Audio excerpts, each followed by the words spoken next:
ओम शांति। आज बाबा के 30 अक्टूबर के महावाक्य हैं।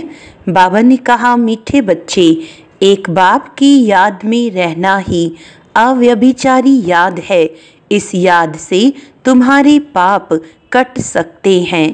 प्रश्न है, बाप जो समझाते हैं उसे कोई सहज मान लेते, कोई मुश्किल समझते, इसका कारण क्या है?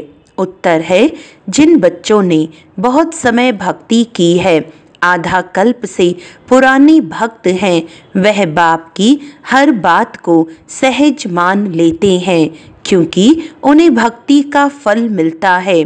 जो पुराने भक्त नहीं, उन्हें हर बात समझने में मुश्किल लगता। दूसरे धर्म वाले तो इस ज्ञान को समझ भी नहीं सकते। ओम शांति। मीठे मीठे रूहानी बच्चों प्रति रूहानी बाप बैठ समझाते हैं, तुम बच्चे सब क्या कर रहे हो? तुम्हारी है अव्यभिचारी याद। एक होती है व्यभिचारी याद, दूसरी होती है अव्यभिचारी याद। तुम सबकी है अव्यभिचारी याद। किसकी याद है? एक बाप की। बाप को याद करते करते पाप कट जाएंगे और तुम वहां पहुंच जाएंगे पावन बनकर। फिर नई दुनिया में जाना है, आत्माओं को जाना है। आत्मा ही इन ऑर्गन्स द्वारा सब कर्म करती है ना। तो बाप कहते हैं, अपने को आत्मा समझ बाप को याद करो। मनुष्य तो अनेक को याद करते हैं। भक्ति मार्ग में तुमको याद करना है एक को। भक्ति भी पहले पहले तुमने ऊंचते ऊंच शिव बाबा की ही की थी। उनको कहा जाता है अव्यभिचारी भक्ति।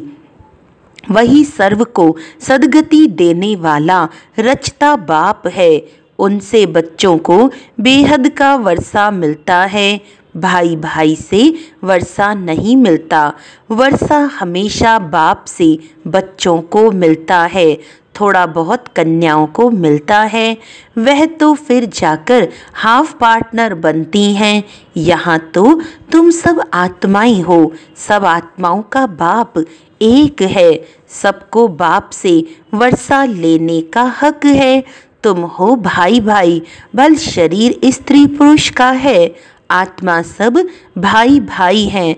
वह तो सिर्फ कहने मात्र कह देते हैं हिंदू मुस्लिम भाई भाई, अर्थ नहीं समझते। तुम अभी अर्थ समझते हो। भाई भाई माना सब आत्माएं एक बाप के बच्चे हैं। फिर प्रजापिता ब्रह्मा के बच्चे भाई बहन हैं। अभी तुम जानते हो इस दुनिया से सबको वापस जाना है। जो भी मनुष्य मात्र हैं, सबका पाठ अब पूरा होता है। फिर बाप आकर पुरानी दुनिया से नई दुनिया में ले जाते हैं, पार ले जाते हैं। गाते भी हैं, खिवैया पार लगाओ, अर्थात सुखधाम में ले चलो। ये पुरानी दुनिया बदलकर फिर नई दुनिया जरूर बननी है। मूल वतन से लेकर सारी दुनिया का नक्शा तुम्हारी बुद्धि में है। हम आत्माएं सब स्वीट धाम शांति धाम की निवासी हैं। यह तो बुद्धि में याद है ना। हम जब सतयुगी नई दुनिया में हैं, तो बाकी और सभी आत्माएं शांति धाम में रहती हैं। आत्मा तो कभी विनाश नहीं होती। आत्मा में अविनाशी पार्ट भरा हुआ है, वह कभी विनाश नहीं हो सकता। समझो ये इंजीनियर है, फिर 5000 वर्ष बाद हूबहू ऐसा ही इंजीनियर बनेगा। यही नाम रूप देश काल रहेगा। यह सब बातें बाप ही आकर समझाते हैं। यह अनादि अविनाशी ड्रामा है। इस ड्रामा की आयु 5000 वर्ष है। सेकंड भी कम जास्ती नहीं हो सकता। ये अनादि बना बनाया ड्रामा है। सबको पाठ मिला हुआ है। देही अभिमानी हो, साक्षी हो, खेल को देखना है। बाप को तो देह है नहीं, वह नॉलेजफुल है, बीज रूप है। बाकी आत्माएं जो ऊपर निराकारी दुनिया में रहती हैं, वह फिर आती हैं नंबरवार पार्ट बजाने। पहले पहले नंबर शुरू होता है देवताओं का। पहले नंबर की डायनेस्टी के ही चित्र हैं, फिर चंद्रवंशी डायनेस्टी के भी चित्र हैं। सबसे ऊंच है सूर्यवंशी लक्ष्मी नारायण का राज्य। उन्हों का राज्य कब कैसे स्थापन हुआ, कोई भी मनुष्य मात्र नहीं जानते। सतयुग की आयु लाखों वर्ष लिख दी है, कोई की भी जीवन कहानी को नहीं जानते। इन लक्ष्मी नारायण की जीवन कहानी को जानना चाहिए। बिगर जाने माथा टेकना अथवा महिमा करना ये तो रॉन्ग है। बाप बैठ मुख्य जो हैं उनकी जीवन कहानी सुनाते हैं। अभी तुम जानते हो कैसे इन्हों की राजधानी चलती है। सतयुग में श्री कृष्ण था ना, अभी वह कृष्णपुरी फिर स्थापन हो रही है। श्री कृष्ण तो है स्वर्ग का प्रिंस। लक्ष्मी नारायण की राजधानी कैसे स्थापन हुई, यह सब तुम समझते हो। नंबरवार माला भी बनाते हैं। फलाने फलाने माला के दाने बनेंगे, परंतु चलते चलते फिर हार भी खा लेते हैं। माया हरा देती है। जब तक सेना में हैं कहेंगे ये कमांडर है, ये फलाना है, फिर मर पड़ते हैं। यहाँ मरना अर्थात अवस्था कम होना, माया से हारना, खत्म हो जाते हैं। आश्चर्यवत सुनंती कथंती भागंती अहो मम माया फारकती देवंती हो जाते हैं। मर जीवा बनते हैं, बाप का बनते हैं, फिर राम राज्य से रावण राज्य में चले जाते हैं। इस पर ही फिर युद्ध दिखलाई है कौरवों और पांडवों की, फिर असुरों और देवताओं की भी युद्ध दिखाई है। एक युद्ध दिखाओ ना, दो क्यों? बाप समझाते हैं यहाँ की ही बात है। लड़ाई तो हिंसा हो जाती, यह तो है ही अहिंसा, परमो देवी देवता धर्म। तुम अभी डबल अहिंसक बनते हो। तुम्हारी है ही योग बल की बात, हथियारों आदि से तुम कोई को कुछ करते नहीं। वह ताकत तो क्रिश्चियन में भी बहुत है। रशिया और अमेरिका दो भाई हैं, इन दो की है कंपटीशन बॉम्ब्स आदि बनाने की। दोनों एक दो से ताकत वाले हैं। इतनी ताकत है, अगर दोनों आपस में मिल जाएं तो सारे वर्ल्ड पर राज्य कर सकते हैं। परंतु लॉ नहीं है जो बाहुबल से कोई विश्व पर राज्य पा सके। कहानी भी दिखाते हैं, दो बिल्ले आपस में लड़े, मक्खन बीच में तीसरा खा गया। यह सब बातें अब बाप समझाते हैं। यह थोड़े ही कुछ जानता था। ये चित्र आदि भी बाप ने ही दिव्य दृष्टि से बनवाए हैं और अब समझा रहे हैं। वह आपस में लड़ते हैं, सारे विश्व की बादशाही तुम ले लेते हो। वह दोनों हैं बहुत पावरफुल, जहाँ तहाँ आपस में लड़ा देते हैं, फिर मदद देते रहते हैं, क्योंकि उन्हों का भी व्यापार है जबरदस्त।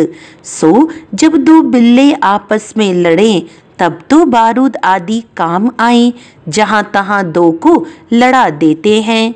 यह हिंदुस्तान पाकिस्तान पहले अलग था क्या? दोनों इकट्ठे थे। यह सब ड्रामा में नूंद है। अभी तुम पुरुषार्थ कर रहे हो, योग बल से विश्व का मालिक बने। वह आपस में लड़ते हैं, मक्खन बीच में तुम खा लेते हो। माखन अर्थात विश्व की बादशाही तुमको मिलती है और बहुत ही सिंपल रीति मिलती है। बाप कहते हैं मीठे मीठे बच्चों, पवित्र जरूर बनना है, पवित्र बन पवित्र दुनिया में चलना है। उनको कहा जाता है वाइसलेस वर्ल्ड, संपूर्ण निर्विकारी दुनिया। हर एक चीज़ सतो प्रधान सतो रजो तमो में जरूर आती है। बाप समझाते हैं तुम्हारे में ये बुद्धि नहीं थी, क्योंकि शास्त्रों में लाखों वर्ष कह दिया है भक्ति है ही अज्ञान अंधियारा। यह भी पहले तुमको पता थोड़े था, अब समझते हो। वह तो कह देते कलयुग अभी 40,000 वर्ष और चलेगा। अच्छा, 40,000 वर्ष पूरा हो फिर क्या होगा, किसको भी ये पता नहीं है। इसीलिए कहा जाता है अज्ञान नींद में सोए हुए हैं। भक्ति है अज्ञान, ज्ञान देने वाला तो एक ही बाप ज्ञान का सागर है। तुम हो ज्ञान नदियाँ। बाप आकर तुम बच्चों को अर्थात आत्माओं को पढ़ाते हैं। वह बाप भी है, टीचर भी है, सतगुरु भी है, और कोई भी ऐसे नहीं कहेंगे यह हमारा बाप टीचर गुरु है। यह तो है बेहद की बात। बेहद का बाप टीचर सतगुरु है। खुद बैठ समझाते हैं मैं तुम्हारा सुप्रीम बाप हूँ, तुम सब हमारे बच्चे हो। तुम भी कहते हो बाबा आप वही हो, बाप भी कहते हैं तुम कल्प कल्प मिलते हो। तो वह है परम आत्मा सुप्रीम। वह आकर बच्चों को सब बातें समझाते हैं। कलयुग की आयु 40,000 वर्ष, और कहना बिल्कुल गपोड़ा है। 5,000 वर्ष में सब आ जाता है। बाप जो समझाते हैं तुम मानते हो, समझते हो। ऐसे नहीं कि तुम नहीं मानते। अगर नहीं मानते तो यहाँ नहीं आते। इस धर्म के नहीं हैं तो फिर मानते नहीं हैं। बाप ने समझाया है सारा मदार भक्ति पर है। जिन्होंने बहुत भक्ति की है तो भक्ति का फल भी उन्हों को मिलना चाहिए। उन्हों को ही बाप से बेहद का वर्षा मिलता है। तुम जानते हो हम सो देवता विश्व के मालिक बनते हैं। बाकी थोड़ी रोज है। इस पुरानी दुनिया का विनाश तो दिखाया हुआ है, और कोई शास्त्र में ऐसी बात है नहीं। एक गीता ही है भारत का धर्म शास्त्र। हर एक को अपना धर्म शास्त्र पढ़ना चाहिए, और वह धर्म जिस द्वारा स्थापन हुआ उनको भी जानना चाहिए। जैसे क्रिश्चियन क्राइस्ट को जानते हैं, उनको ही मानते हैं, पूजते हैं। तुम आदि सनातन देवी देवता धर्म के हो तो देवताओं को ही पूजते हो। परंतु आजकल अपने को हिंदू धर्म का कह देते हैं। तुम बच्चे अब राजयोग सीख रहे हो, तुम राज ऋषि हो। वह है हठ योग ऋषि। रात दिन का फर्क है। उन्हों का सन्यास है कच्चा हद का, सिर्फ घर बार छोड़ने का। तुम्हारा सन्यास व वैराग्य है सारी पुरानी दुनिया को छोड़ने का। पहले पहले अपने घर स्वीट होम में जाकर फिर नई दुनिया सतयुग में आएंगे। ब्रह्मा द्वारा आदि सनातन देवी देवता धर्म की स्थापना होती है। अभी तो ये पतित पुरानी दुनिया है। ये समझने की बातें हैं, बाप द्वारा पढ़ते हैं। यह तो जरूर रियल है ना, इसमें निश्चय न होने की तो बात ही नहीं। यह नॉलेज बाप ही पढ़ाते हैं। वह बाप टीचर भी है, सच्चा सतगुरु भी है, साथ ले जाने वाला। वो गुरु लोग तो आधा पर छोड़कर चले जाते हैं। एक गुरु गया तो दूसरा गुरु करेंगे, उनके चेले को गद्दी पर बिठाएंगे। यहाँ तो है बाप और बच्चों की बात। वह फिर है गुरु और चेले के वर्षे का हक। वर्षा तो बाप का ही चाहिए ना। शिव बाबा आते ही हैं भारत में, शिवरात्रि और श्री कृष्ण की रात्रि मनाते हैं ना। शिव की जन्मपत्री तो है नहीं, सुनाई कैसे, उनकी तिथि तारीख तो होती नहीं। श्री कृष्ण जो पहला नंबर वाला है उनकी दिखाते हैं। दीपावली मनाना तो दुनिया के मनुष्यों का काम है, तुम बच्चों के लिए थोड़े ही दीपावली है। हमारा नया वर्ष, नई दुनिया सतयुग को कहा जाता है। अभी तुम नई दुनिया के लिए पढ़ रहे हो। अभी तुम हो पुरुषोत्तम संगम युग पर। उन कुंभ के मेलों में कितने ढेर मनुष्य जाते हैं, वह होता है पानी की नदियों पर मेला। कितने ढेर मेले लगते हैं, उन्हों की भी अंदर बहुत पंचायत होती है। कभी कभी तो उन्हों का आपस में ही बड़ा झगड़ा हो जाता है, क्योंकि देह अभिमानी है ना। यहाँ तो झगड़े आदि की बात ही नहीं। बाप सिर्फ कहते हैं, मीठे मीठे लाडले बच्चों, मुझे याद करो। तुम्हारी आत्मा जो सतो प्रधान से तमो प्रधान बनी है, खाद पड़ी है ना, वह योग अग्नि से ही निकलेगी। सोनार लोग जानते हैं, बाप को ही पतित पावन कहते हैं। बाप सुप्रीम सोनार ठहरा, सबकी खाद निकाल सच्चा सोना बना देते हैं। सोना अग्नि में डाला जाता है, यह है योग अर्थात याद की अग्नि, क्योंकि याद से ही पाप भस्म होते हैं। तमो प्रधान से सतो प्रधान याद की यात्रा से ही बनना है। सब तो सतो प्रधान नहीं बनेंगे, कल्प पहले मिसल ही पुरुषार्थ करेंगे। परमात्मा का भी ड्रामा में पार्ट नूंधा हुआ है। जो नूंद है वह होता रहता है, बदल नहीं सकता, रील फिरता ही रहता है। बाप कहते हैं, आगे चल तुमको गुह्य गुह्य बातें सुनाएंगे। पहले पहले तो ये निश्चय करना है, वह है सब आत्माओं का बाप, उनको याद करना है। मन मना भव का भी अर्थ यह है। बाकी श्री कृष्ण भगवानुवाच्य तो है ही नहीं। अगर श्री कृष्ण हो फिर तो सब उनके पास चले आएं, सब पहचान लें। फिर ऐसे क्यों कहते कि मुझे कोटों में कोई जानते हैं, यह तो बाप समझाते हैं। इसीलिए मनुष्यों को समझने में तकलीफ होती है। आगे भी ऐसा हुआ था, मैंने ही आकर देवी देवता धर्म की स्थापना की थी। फिर ये शास्त्र आदि सब गुम हो जाते हैं। फिर अपने समय पर भक्ति मार्ग के शास्त्र आदि सब वही निकलेंगे। सतयुग में एक भी शास्त्र नहीं होता, भक्ति का नामो निशान नहीं। अभी तो भक्ति का राज्य है।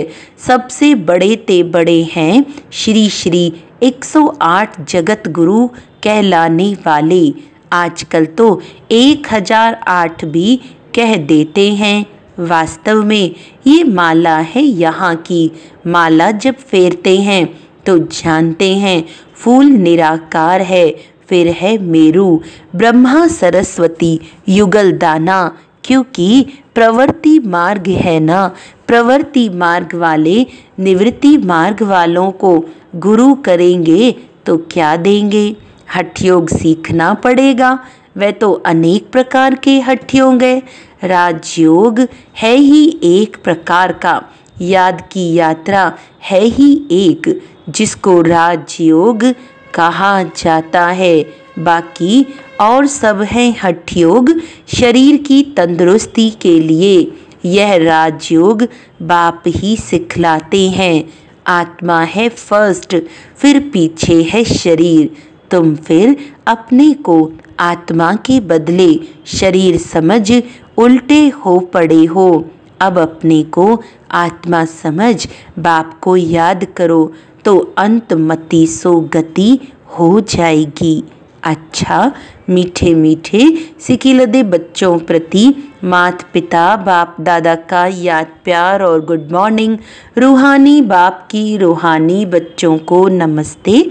हम रूहानी बच्चों की रूहानी बाप दादा को याद प्यार गुड मॉर्निंग।